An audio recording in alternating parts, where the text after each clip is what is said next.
Bismillahirrahmanirrahim. Assalamualaikum warahmatullahi wabarakatuh. Alhamdulillahi rabbil alamin. Allahumma salli wa sallim ala sayyidina Muhammadin miftahi babi rahmatillah adada ma fi ilmillah, salatan wa salaman daimain mutalazimain bidawai mulkillah wa ala alihi wa sahbihi wa man wala, amma ba'du.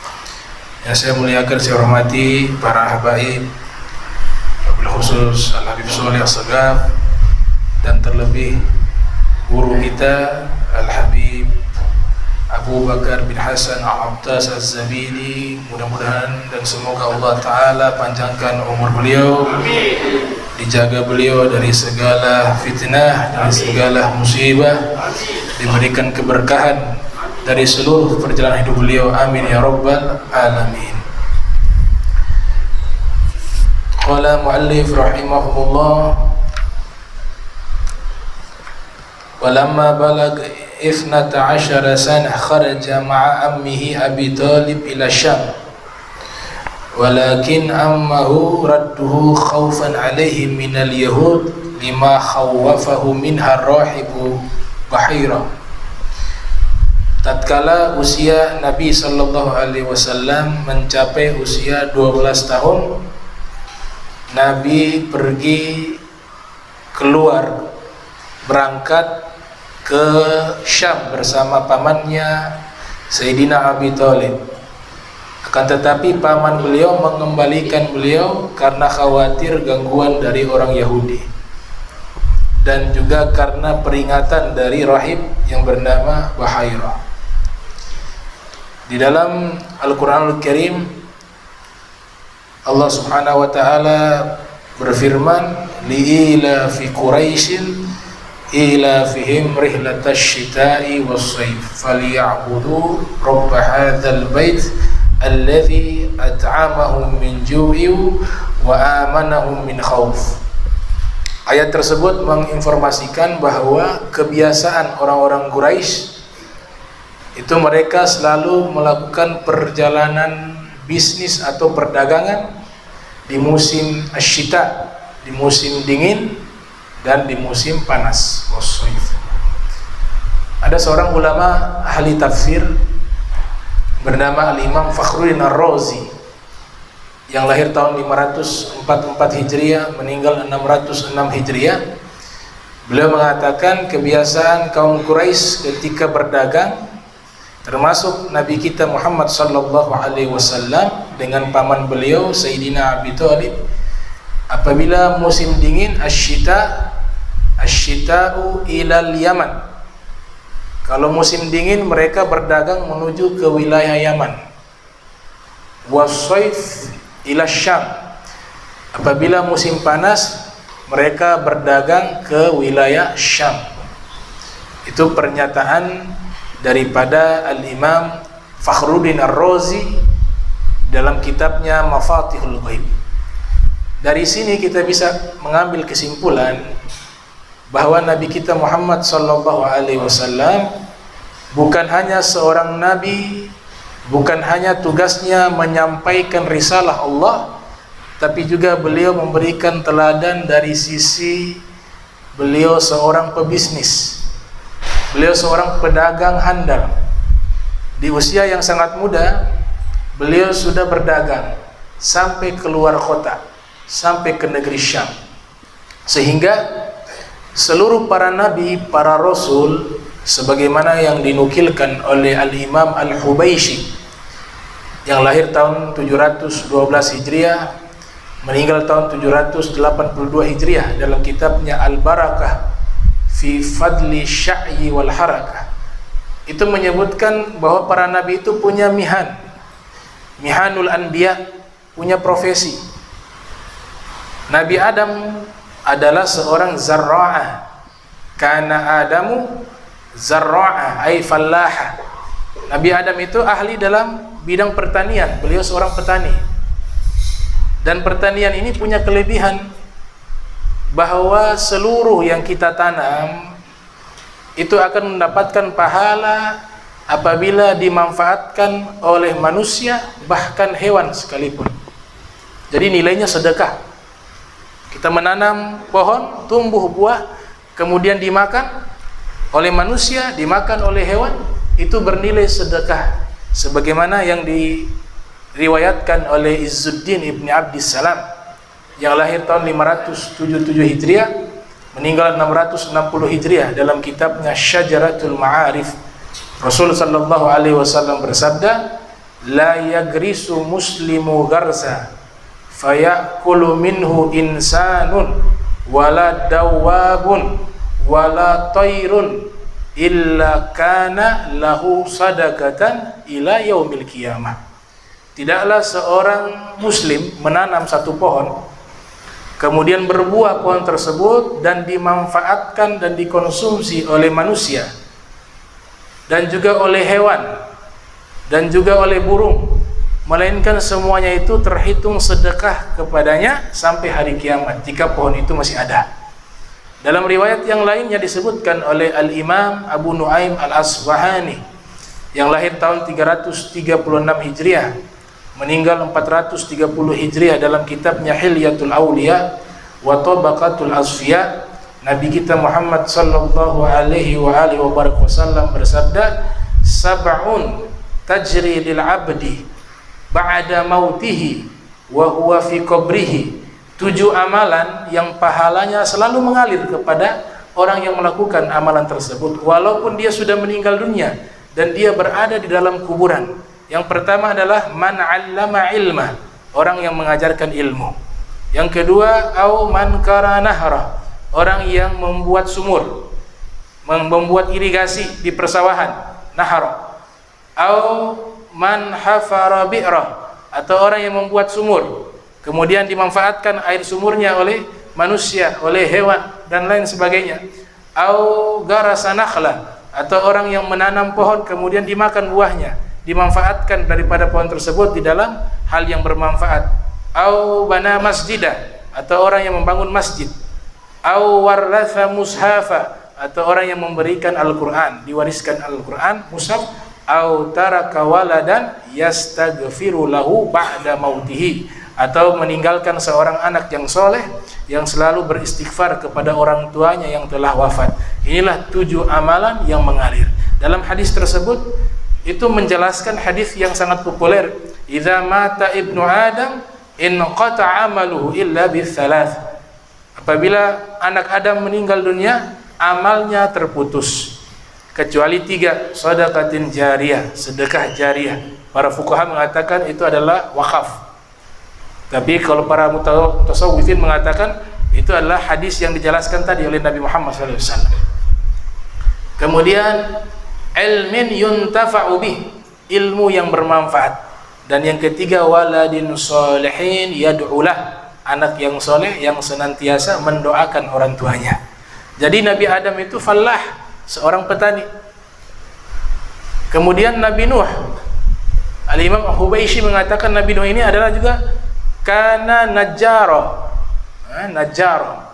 Beliau juga seorang ahli pembuat kerajinan dari kayu-kayu, ya, tukang kayu, najjaro. Sehingga beliau mampu membuat kapal, punya keahlian di dalam membuat kerajinan tangan yang berasal dari bahan kayu. Kemudian Nabi Idris kana khayyata. Selain beliau ilmuwan, beliau tukang jahit. Beliau orang pertama yang menjahit pakaian.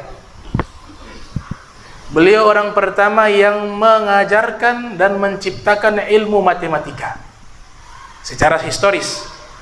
Ya, secara historis. Dan beliau orang pertama yang mengajarkan ilmu falak, ilmu astronomi. Penjahit beliau.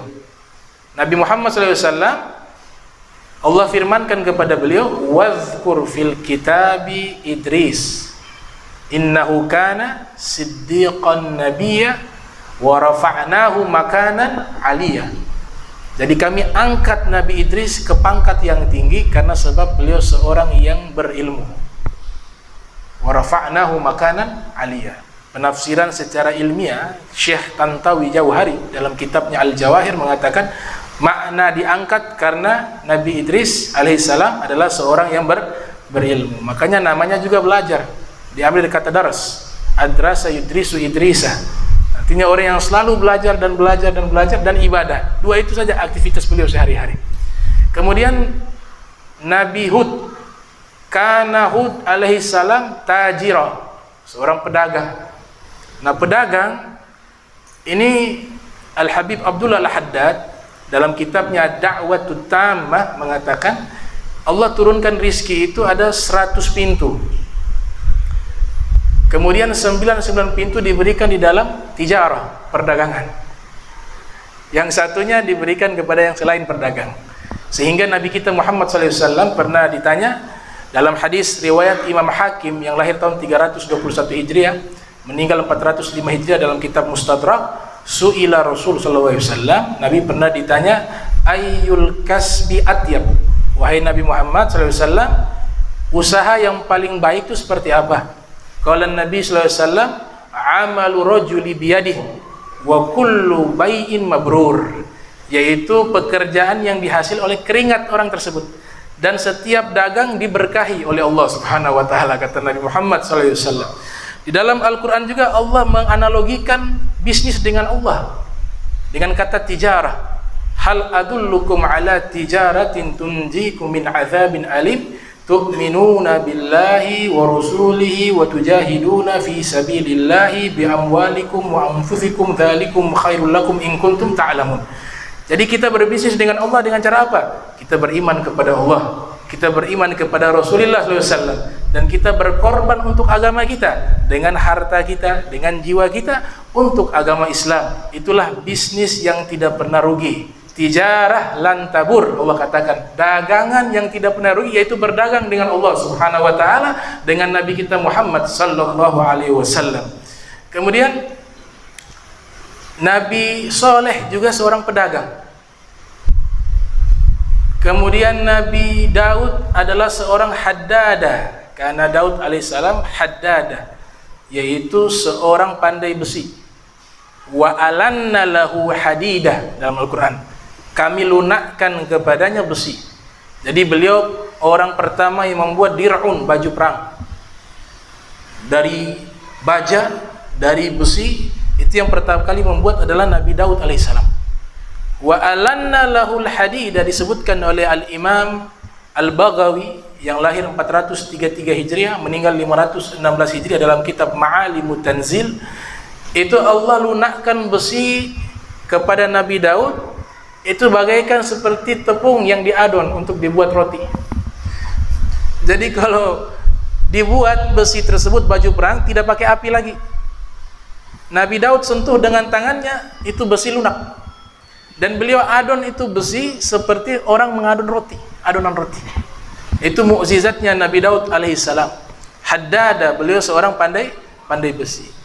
Yang menarik, dalam kitab Al-Barakah fi Fadli Sya'i wal Harakah, karya Al-Imam Al-Hubayshi, menyebutkan bahwa anak beliau Nabi Sulaiman juga seorang nabi dan seorang khawasah, membuat keranjang dari pelepah kurma. Jadi Nabi Sulaiman juga ahli di dalam membuat keranjang dari pelepah kurma. Al-khawasah bahasa Arabnya. Itu seperti seorang sufi, guru daripada Al-Imam Abdul Wahab Sya'rani, bernama Al-Imam Ali Khawas.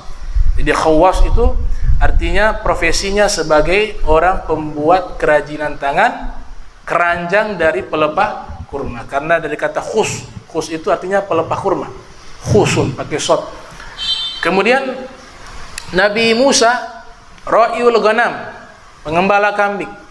Sebagaimana disabdakan oleh Nabi Muhammad SAW, ma ba'athallahu an-nabiyya illa ra'iyal ghanam.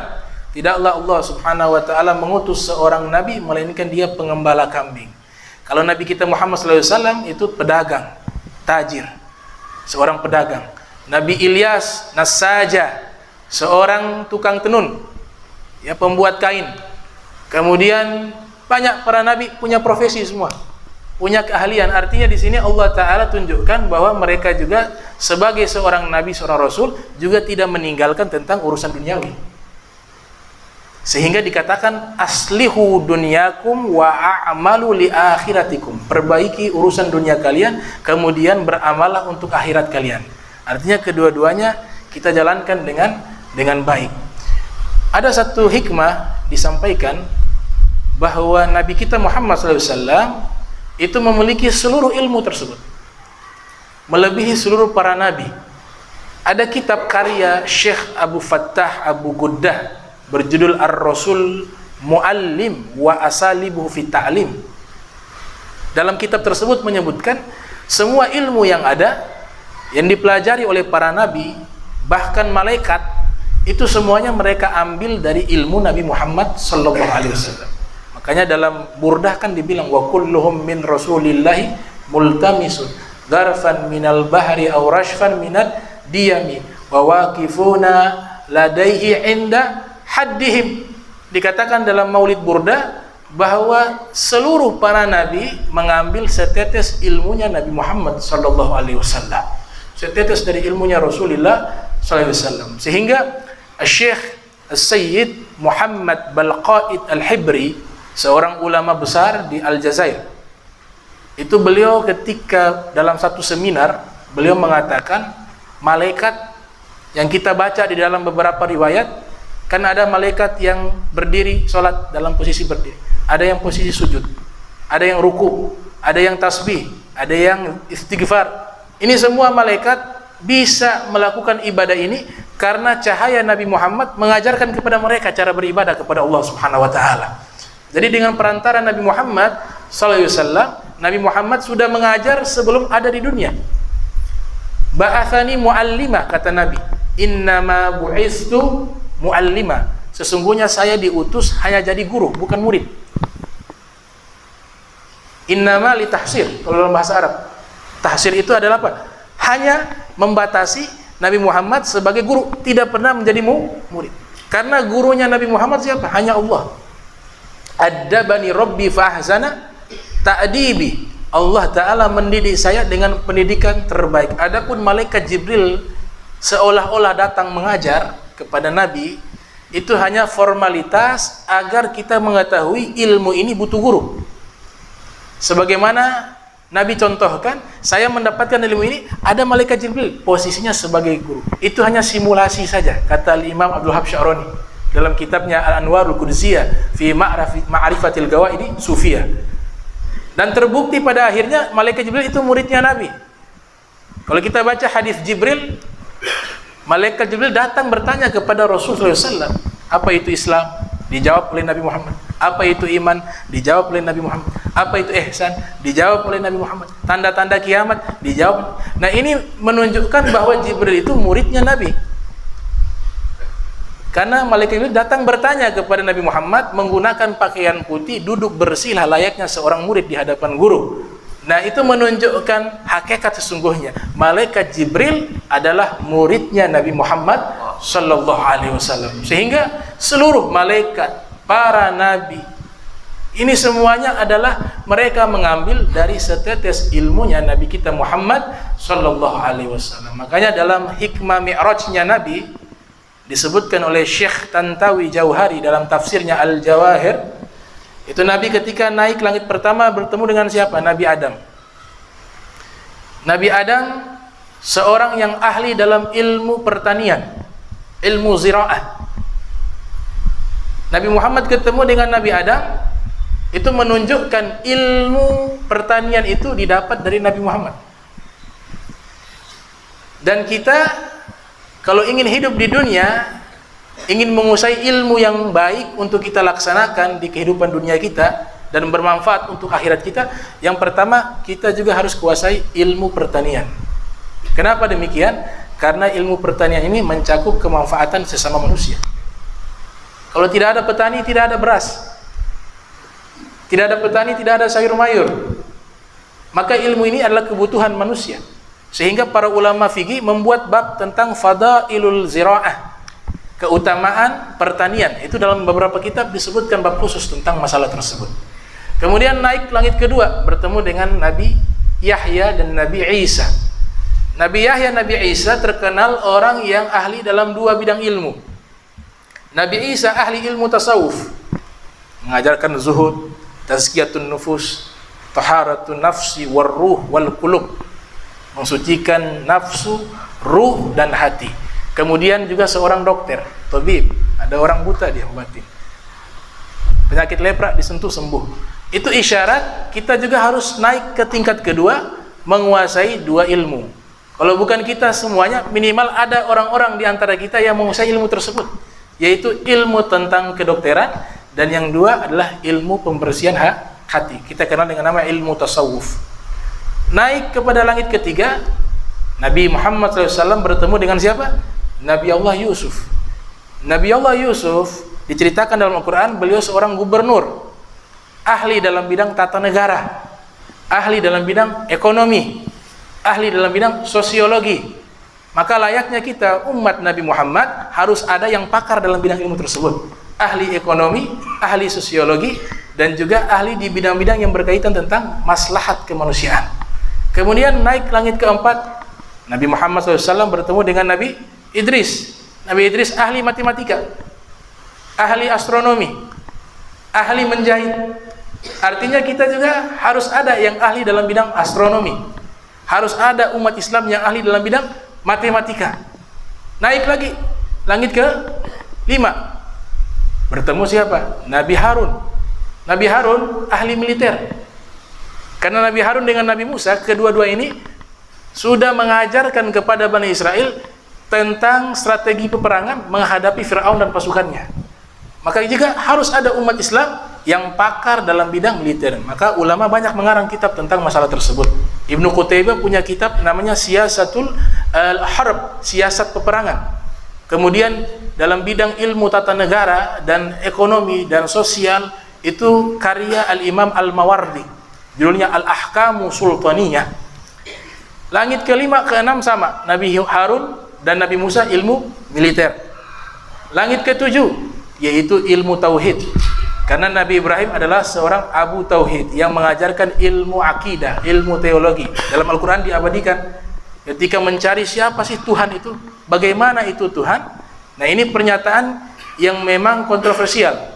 Imam Ali bin Abi Thalib mengatakan di dalam satu maqalah beliau, ketika ditanya aina Allah, di mana Allah, Al-Imam Ali bin Abi Thalib menjawab, innalladzi ayyana aina fala yuqalu lahu aina. Dia Allah yang menciptakan di mana, maka tidak layak mengatakan Allah di mana. Kemudian ditanya lagi, kaifa Allah, bagaimana itu Allah? Imam Ali bin Abi Thalib menjawab, innalladzi kayyafa kaifa fala yuqalu lahu kaifa. Sesungguhnya Allah yang menciptakan bagaimana, maka tidak layak mengatakan Allah bagaimana. Nah, ini Nabi Ibrahim dalam Al-Quran itu ketika mencari sosok Tuhan, beliau membuat satu riset ilmiah. Dari awal tidak meyakini itu berhala itu adalah Tuhan. Maka dia merenung, lihat, oh matahari, oh ini Tuhan matahari, punya kekuatan cahaya, ya. Karena sifat Tuhan, sifatnya Allah itu biasa disifati dengan cahaya. Allahu nurus samawati wal ardh. Sejak zaman dulu, makanya agama Majusi itu salah paham. Manarah itu dari kata apa? Tempat api. Diambil ke dalam bahasa Indonesia, diserap ke dalam Indonesia, namanya menara. Manara itu awalnya itu dari seorang nabi namanya Nabi Majusi. Nabinya namanya Majusi. Jadi beliau beribadah di tempat yang tinggi, dinyalakan api, karena beliau ibadahnya sampai tengah malam. Karena membutuhkan cahaya, dibakarlah api. Orang-orang yang lihat dari umatnya berpikiran bahwa beliau menyembah api. Ternyata belum sempat diklarifikasi oleh Nabi Majusi, beliau meninggal dunia. Maka ajaran ini dibawa ke dalam satu sekte namanya agama Majusi, yaitu mereka menyembah api. Itu hanya kesalahpahaman. Nah, Nabi Ibrahim alaihissalam membuat riset ilmiah. Ini matahari Tuhan, dia bercahaya. Ternyata tiba waktu malam hilang. Tidak mungkin Tuhan itu hilang. Berpikir lagi, dia membuat satu pengamatan. Oh, muncul bulan. Nah, ini Tuhan mungkin bulan. Ternyata tiba waktu pagi, hilang itu bulan. Tidak mungkin Tuhan itu bisa hilang. Maka beliau menarik kesimpulan, berarti Tuhan itu Allah yang tidak mungkin dia lenyap dalam waktu sesaat pun, dan dia adalah yang menciptakan matahari dan bulan dan menciptakan seluruh alam semesta ini. Maka diambil kesimpulan bahwa beliau menetapkan sifat rububiyah, ilahiyah dari Allah Subhanahu wa taala karena melihat ciptaan-ciptaannya. Jadi dengan ciptaan-ciptaannya Allah taala kita sudah bisa mengambil satu keyakinan adanya sang pencipta. Innalladzi khalaqa asya wa huwa ainuhu. Innalladzi khalaqal asya wa huwa ainuha. Ibnu Arabi mengatakan sesungguhnya Allah Subhanahu wa taala menciptakan segala sesuatu dan segala sesuatu itu menunjukkan adanya Allah Subhanahu wa taala. Maka itu adalah ilmu tauhid tingkatan ke-7 Nabi Ibrahim. Naik lagi Sidratul Muntaha. Nabi bersama malaikat Jibril. Di sini ilmunya Nabi Muhammad. Semua nabi tidak bisa capai. Tingkat ke-8 Sidratul Muntaha. Nabi mendengar sorirul kalam fil lauhil mahfuz. Mendengar goresan-goresan pena yang berbunyi di lauhil mahfuz. Nabi melihat itu pohon Sidratul Muntaha yang akarnya sampai langit ke-7 dan ke-6, dia punya ujungnya sampai ke arsy-Nya Allah Subhanahu wa taala. Kemudian Nabi naik lagi ke mustawa, tingkatan ke-9. Sampai ke mustawa masih ditemani malaikat Jibril. Naik lagi ke arsy-Nya Allah Subhanahu wa taala. Kemudian di arsy tersebut ada hijab berupa cahaya, yaitu 70.000 cahaya, sebagaimana pernyataan Syekh Nawawi Al-Bantini dalam kitab Nuruz Zalam. Satu cahaya ditembus 1000 tahun. Maka pada waktu itu malaikat Jibril mundur, tidak menemani Nabi. Kemudian Nabi menengok ke sisi kanan, melihat malaikat Jibril sudah tidak ada. Ternyata posisinya di belakang. Kemudian Nabi Muhammad SAW mengatakan, ayat ruku kholilu kholilah. Apakah pantas seorang kekasih meninggalkan kekasihnya, wahai Jibril? Kata malaikat Jibril, ya Rasulullah, in taqaddamta ikhtarakta wa in taqaddamtu ihtaraktu. Ini cahaya, kalau engkau yang lewat bisa tembus, tapi kalau saya yang lewat, saya hancur terbakar.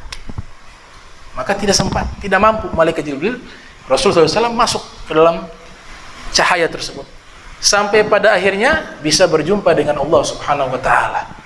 Ma kadzibal fuadu ma ra'a, likullin nabiyyin khassahu bi fadilatin wa khassa bi ru'yahu nabiyya Muhammada fala aina fid dunya tarahu siwal mustafa idz kana bil qurbi ufrida. Dalam syair dikatakan semua para nabi Allah berikan keistimewaan, tapi keistimewaan melihat Allah hanya diberikan kepada Nabi Muhammad SAW. Tidak ada satu mata yang pernah hidup di dunia pernah melihat Allah dengan matanya kecuali Nabi kita Muhammad SAW, karena begitu dekatnya beliau dengan Allah Subhanahu wa taala.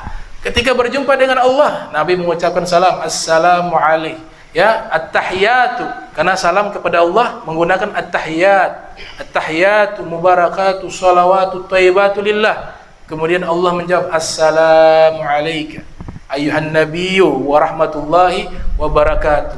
Kemudian Nabi menjawab, assalamu alayna wa ala ibadis sholihin. Ya Allah, berikan juga salam kepada hamba-hambamu yang soleh. Kemudian Allah menyatakan, asyhadu an la ilaha illallah wa asyhadu anna Muhammad Rasulullah. Aku bersaksi tiada Tuhan selain Allah dan engkau wahai Nabi Muhammad adalah utusan Allah Subhanahu wa taala. Maka dialog ini terjadi mengguncang arsy-Nya Allah Subhanahu wa taala. Akhirnya malaikat hamalatul arsy tidak kuat memikul itu arsy yang berguncang karena saking beratnya dialog antara Allah dengan Nabi Muhammad SAW. Maka mereka bersalawat kepada Nabi, Allahumma salli ala sayyidina Muhammad, dan keluarga Nabi wa ala ali sayyidina Muhammad. Maka berhentilah guncangan tersebut dan diturunkan menjadi satu syariat yang kita baca di dalam tasyahud, yaitu kalimat tersebut terbentuk di arsy Allah Subhanahu wa taala lewat dialog Nabi Muhammad dengan Allah Subhanahu wa taala. Wallahu a'lam bishawab.